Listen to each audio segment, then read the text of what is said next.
नमस्कार दोस्तों, smart study में आपका स्वागत है। आज फिर एक नए टेस्ट के साथ। आज का जो टेस्ट है वो है जंतु ऊतक का। ठीक है, तो टेस्ट शुरू करने से पहले मैं आपसे कहूँगा कि आप थोड़ा सा लाइव आ जाएं और बाकी भी जो अपने दोस्त हैं उनको भी जोड़ लें ताकि वो भी इसका फ़ायदा उठा सकें। ठीक है, चलिए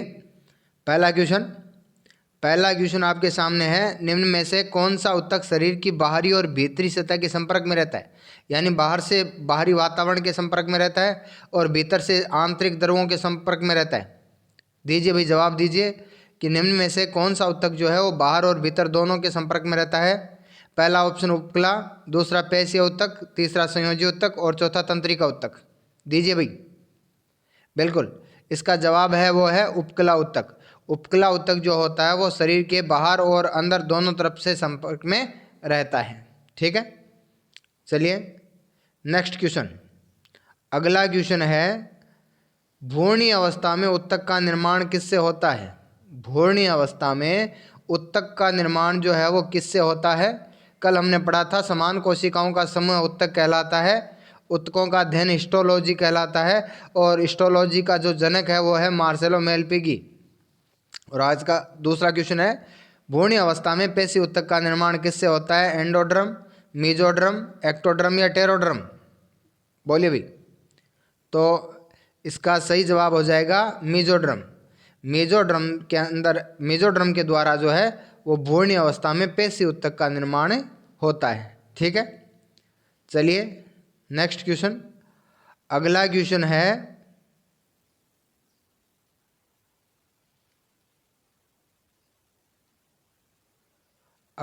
है, निम्न में से प्राथमिक जनन परत नहीं है। निम्न में से देखिए, सबसे पहले मैं आपको बता दूं कि प्राथमिक जनन परत क्या होती है। प्राथमिक जनन परतें वो होती है जिनसे कोशिकाओं ऊतकों का निर्माण होता है। तो इनमें से कौन सी जो है वो प्राथमिक जनन परत, या कई जगह नाम आता है प्राथमिक जनन स्तर, तो बताइए। एक्टोड्रम, एंडोड्रम और मीजोड्रम और टेरोड्रम में से कौन सी जो है वो प्राथमिक जनन परत नहीं है? तो इसका सही जवाब जो है वो है टेरोड्रम। एक्टोड्रम, एंडोड्रम और मीजोड्रम जो होती है वो ये तीनों जो होती है वो प्राथमिक जनन परतें होती है, लेकिन टेरोड्रम जो है वो प्राथमिक जनन परत नहीं होती। ठीक है, चलिए अगला क्वेश्चन है, निम्न में से कौन सा ऊतक है वो आंत की ग्रंथियों में पाया जाता है? दीजिए, जवाब दीजिए। सरल उपकला, सल्की उपकला, स्तंभाकार उपकला या पक्षमाभी उपकला? निम्न में से कौन सा ऊतक आंत की ग्रंथियों में पाया जाता है? तो इसका सही जवाब जो है वो है स्तंभाकार उपकला। ठीक है, स्तंभाकार उपकला जो होती है वो जैसे शरीर के अंदर आंतरिक पदार्थों का जो स्त्रवण होता है वो स्तंभाकार उपकला के द्वारा होता है। ठीक है, चलिए अगला क्वेश्चन है, निम्न में से कौन सा ऊतक फेफड़ों और किडनी का आवरण बनाता है? निम्न में से कौन सा ऊतक जो होता है वो फेफड़ों और किडनी का आवरण बनाता है? यानी अंगों का आवरण जो है वो किस ऊतक का बना होता है? तो इसका सही जवाब होगा सल्की उपकला। सल्की उपकला को बोलते हैं रक्षात्मक कवच। यानी ये जो है वो अंगों का और बाहरी आवरण का निर्माण करता है। आपसे सीधा भी पूछा जा सकता है अंगों के बाहरी आवरण का निर्माण कौन करता है, तो यह है सल्की उपकला। ठीक है, चलिए अगला क्वेश्चन है, निम्न में से कौन सा ऊतक शरीर में तरल पदार्थों को एक ही दिशा में जाने में मदद करता है? ठीक है, दीजिए भी, जवाब दीजिए। संयोजी, सल्की, स्तंभाकार या पक्षमाभी? निम्न में से कौन सा ऊतक शरीर में तरल पदार्थों को एक ही दिशा में जाने में मदद करता है? कुछ विद्यार्थी संयोजी ऊतक जवाब दे रहे हैं, लेकिन इसका जवाब जो होगा वो पक्षमाभी। देखिए, संयोजी ऊतक के अंदर अपन कहते हैं रक्त जो होता है ना वो खुद एक तरल पदार्थ होता है, तो वो तरल पदार्थों को जाने में कोई मदद करने वाली बात नहीं है उसमें। लेकिन पक्षमाभी जो ऊतक होते हैं, पक्षमाभी उपकला ऊतक जो होते हैं वो शरीर में तरल पदार्थों को सिर्फ एक दिशा में जाने में मदद करते हैं। ठीक है, चलिए अगला क्वेश्चन है, निम्न में से कौन सा ऊतक शरीर को गर्म रखने के लिए उत्तरदायी होता है?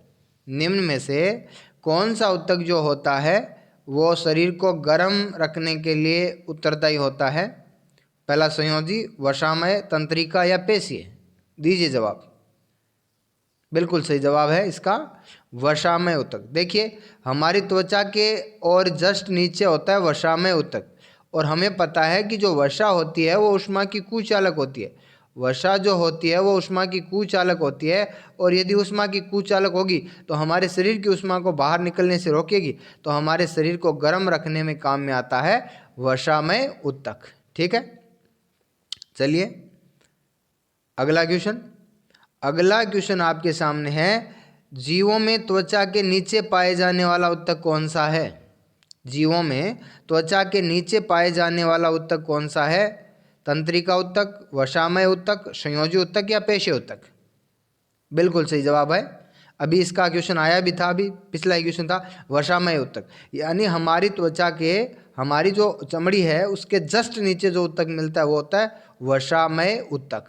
ठीक है, चलिए अगला क्वेश्चन। अगला क्वेश्चन जो है वो है, ऊंट का कुबड़ है वो किसका बना होता है? ये एएलपी असिस्टेंट लोको पायलट 2018 के अंदर रेलवे ने क्वेश्चन पूछा था कि ऊंट का कुबड़ जो होता है वो किस ऊतक का बना होता है? पेशिका, वसा का, संयोजी का या तंत्रिका का? दीजिए सही जवाब। ऊंट का कुबड़ किस ऊतक का बना होता है? बिल्कुल सही जवाब आ रहा है वसामय ऊतक। ठीक है, जितने भी जानवर होते हैं उनका कुबड़ जो होता है वो बना होता है वसामय ऊतक का। क्यों? क्योंकि उसके अंदर ऊर्जा संचित होती है, उसके अंदर वसा संचित होती है जो जरूरत पड़ने के इसके काम में आती है। ठीक है, तो ऊंट का जो कुबड़ होता है वो बना होता है वसामय ऊतक का। ठीक है, चलिए अगला क्वेश्चन। अगला क्वेश्चन है, निम्न में से कौन सा ऊतक हड्डी को मांसपेशी से जोड़ता है? बोलिए भी, जवाब दीजिए। निम्न में से कौन सा ऊतक जो है वो हड्डी को मांसपेशी से जोड़ता है? पहला लिगामेंट, टेंडन, संयोजी ऊतक या तंत्रिका ऊतक? दीजिए जवाब। हड्डी को मांसपेशी से जोड़ने वाला ऊतक जो है, इसका सही जवाब होगा टेंडन। इसका सही जवाब होगा टेंडन। हिंदी में इसको बोलते हैं कंडरा, हिंदी में बोलते हैं कंडरा।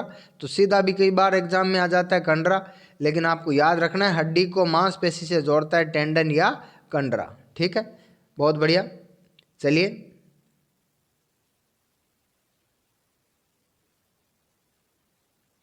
अगला क्वेश्चन।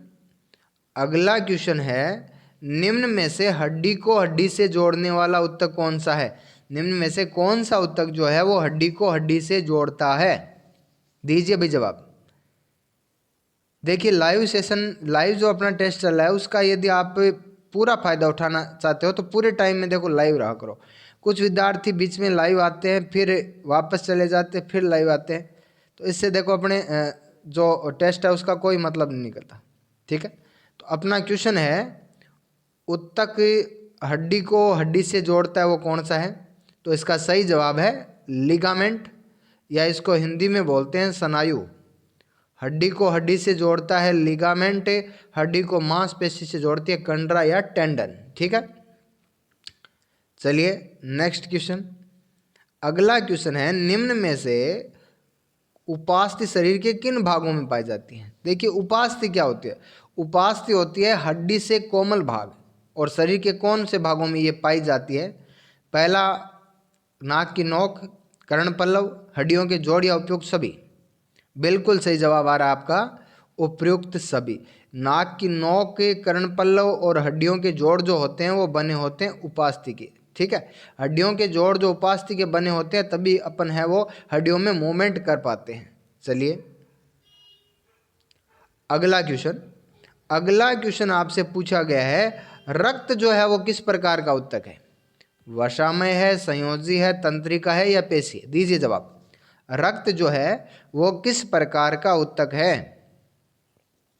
तो इसका बिल्कुल सही जवाब है आपका संयोजी ऊतक। ठीक है, ये क्वेश्चन बहुत बार एग्जाम के अंदर है वो पूछा गया है कि रक्त किस प्रकार का ऊतक है, तो रक्त एक संयोजी ऊतक होता है। ठीक है, चलिए अगला क्वेश्चन। अगला क्वेश्चन आपके सामने है, निम्न में से संयोजी उत्तक का उदाहरण नहीं है। रक्त एक संयोजी उत्तक है, पहला तो सही हो जाएगा। देखिए, निम्न में से संयोजी उत्तक का उदाहरण नहीं है रक्त, अस्थि, उपास्थि या तंत्रिका। ठीक है, दीजिए जवाब भाई। बिल्कुल सही जवाब है आपका तंत्रिका। तंत्रिका जो है वो बिल्कुल सही जवाब है, क्योंकि रक्त, अस्थि और उपास्थि तीनों ही क्या है, संयोजी उत्तक है। और इसमें एक और होता है वशामय उत्तक। ये चारों जो होते हैं वो संयोजी उत्तक होते हैं। ठीक है, और तंत्रिका जो है वो क्या है, अपने आप में खुद उत्तक है। ठीक है, चलिए अगला क्वेश्चन आपसे पूछा गया है, दो तंत्रिकाओं के मध्य जो क्षेत्र होता है उसको क्या बोलते हैं? दो तंत्रिकाओं के बीच में जो मध्य रिक्त स्थान होता है उसको क्या बोलते हैं? सिनेप्स, न्यूरॉन, न्यूरोग्लिया या न्यूरोलॉजिस्ट? बिल्कुल सही जवाब है आपका सिनेप्स। ठीक है, इसको सिनेप्टिक दरार भी कहते हैं, सिनेप्टिक दरार भी कहते हैं। और रेलवे के अंदर एक जगह इसका नाम, एक क्वेश्चन के अंदर इसका नाम है सिनेप्टिक नोब भी दिया हुआ आया हुआ था एक बार। ठीक है, चलिए अगला क्वेश्चन है, निम्न में से कौन सा उत्तक शरीर में सूचनाओं का आदान प्रदान करता है? संयोजी उत्तक, तंत्रिका उत्तक, पेशीय उत्तक या वशामय उत्तक? निम्न में से कौन सा उत्तक जो है वो शरीर में सूचनाओं का आदान प्रदान करता है? बिल्कुल, इसका सही जवाब जो होगा वो होगा तंत्रिका उत्तक। इसका सही जवाब जो है वो है तंत्रिका उत्तक। ठीक है, चलिए अगला क्वेश्चन है, मास्ट कोशिकाएं जो होती है वो किस उत्तक में पाई जाती हैं? मास्ट कोशिकाएं जो होती है वो किस उत्तक में पाई जाती है? पहला संयोजी, तंत्रिका, पेशीय या वशामय? दीजिए भाई जवाब दीजिए। संयोजी, तंत्रिका, पेशीय या वशामय? तो इसका सही जवाब है मास्ट कोशिकाएं जो होती है वो संयोजी उत्तक में पाई जाती है। मास्ट कोशिकाएं जो होती है वो संयोजी उत्तक में पाई जाती है। ठीक है, चलिए अगला क्वेश्चन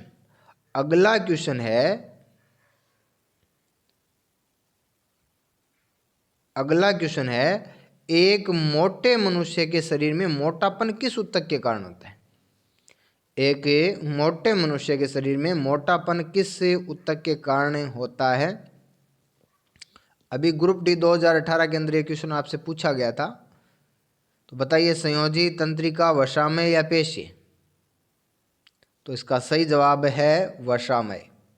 ठीक है, मोटापा जो होता है वो वशामय उत्तक के अधिक जमाव के कारण होता है। ठीक है, चलिए अगला क्वेश्चन है, सार्कोलेमा किस उत्तक का आवरण होता है? यानी किस उत्तक के चारों ओर है वो सार्कोलेमा नाम का आवरण पाया जाता है? किस उत्तक के चारों ओर सार्कोलेमा पाया जाता है? तो दीजिए भाई जवाब।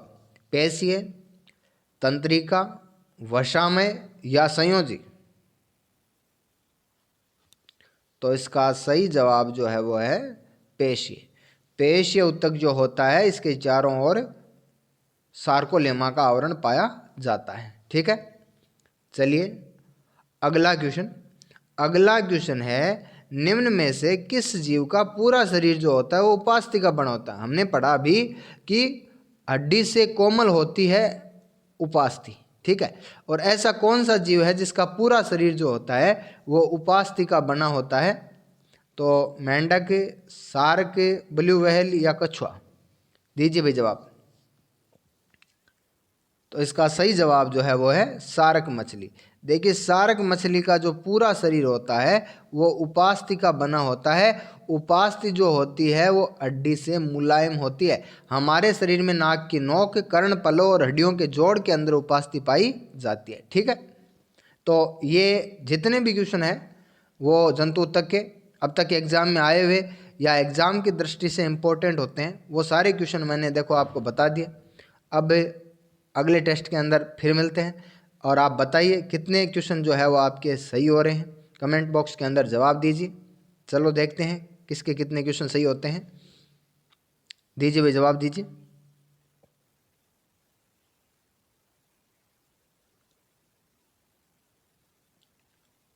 बहुत अच्छे।